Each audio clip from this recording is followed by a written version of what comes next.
Got a gig coming up this Saturday, so I figured this would be a good opportunity to make a video about changing strings.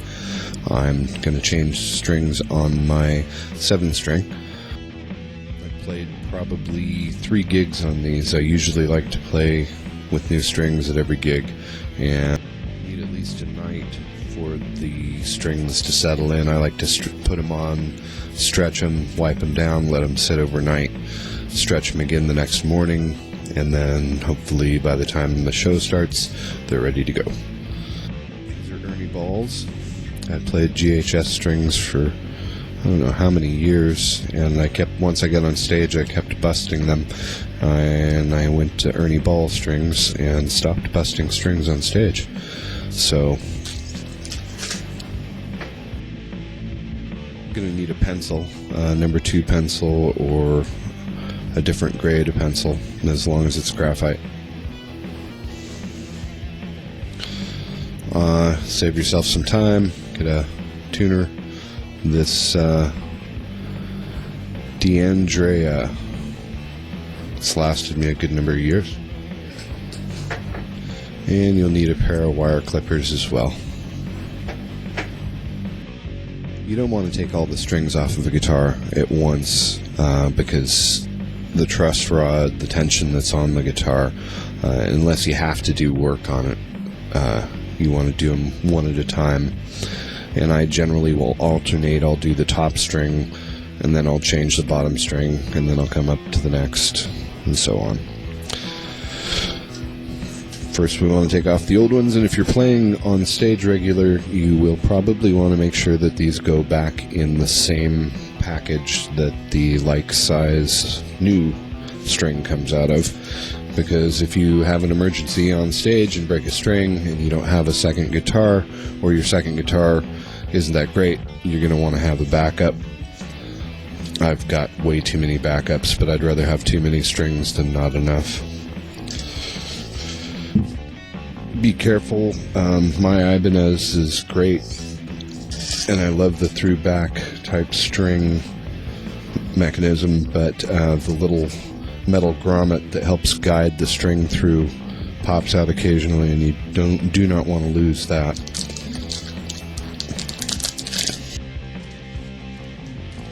Got my first string, the 56 for a 7-string. This is the part that not a lot of people do, but I've found it very useful. If you take pencil and run it in the guide for the string, make sure you get plenty of graphite all over the place. It's a little messy, but there's a good reason for it. And also, of course, up at the top nut, you want to get plenty of graphite in the groove for the string. If you spend a lot of time tuning, you've probably run into the situation where you're tuning and you get it almost up to proper pitch, and the string will just pop one way or the other. The graphite acts as lubrication for the string guides and allows the string to tune more smoothly.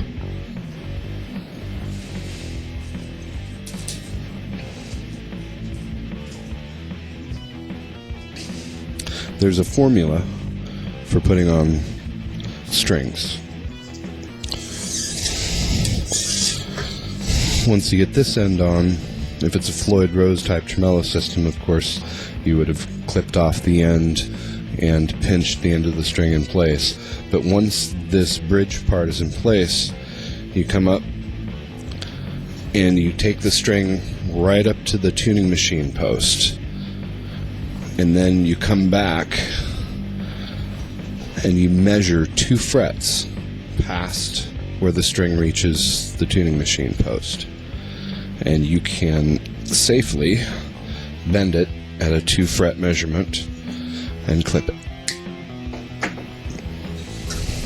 If you have a smaller guitar, a smaller scale guitar, that formula can change. It can be 1.5 fret, I've found, for smaller scale guitars.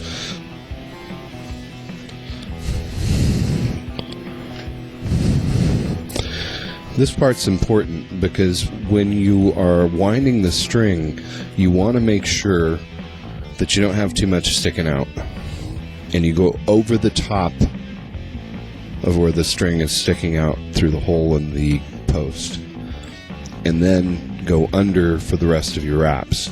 But it's important to get that first wrap over the top of the string so that when you get it fully tightened, it's pinching the end of the string and it's less likely to slip.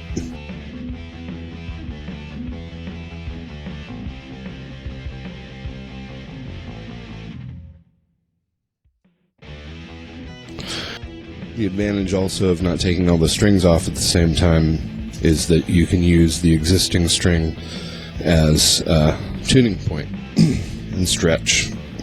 And I always push up from the bottom on the coils to make sure it gets real tight as quickly as possible. And the tricky part is you can tug on it a little bit, but you really do not want to risk popping it. Do most of your stretching after the fact by bending with your fingers so that it's within a range you know is not going to bust the string. I've done the one on the top, now I'm going to do the one on the bottom.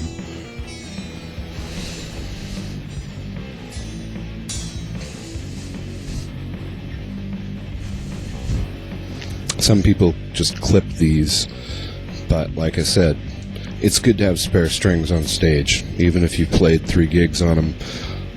If you have a brand new string break, which I can't say has happened to me since I went to Ernie Ball strings. I have not had one break unless it was really, really old and I'd been practicing on it for months and months and months.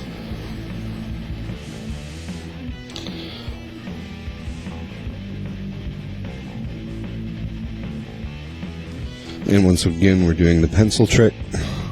Make sure you get plenty of graphite in the groove.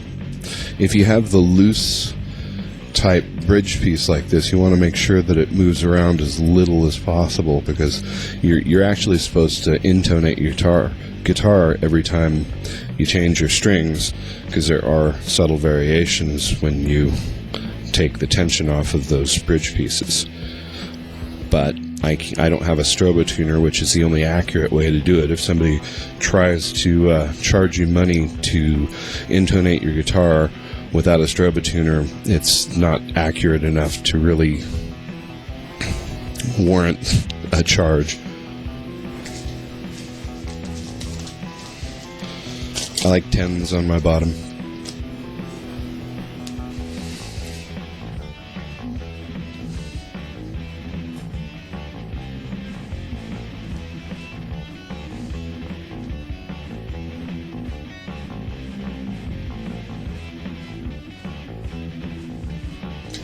I'm just going to make sure you don't lose that grommet.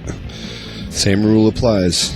Take your high E string all the way up to the tuning machine post. Pinch it right where it meets. Come back, measure 2 frets, bend it at the 2 fret measurement. You can safely clip it.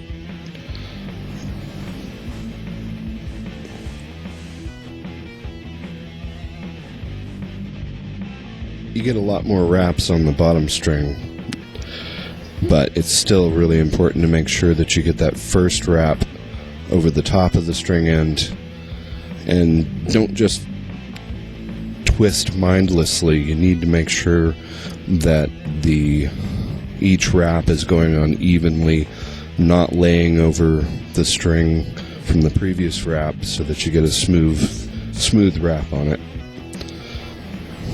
And I just pushed up a little bit on the base of the string to make sure it's getting a nice tight wrap on there.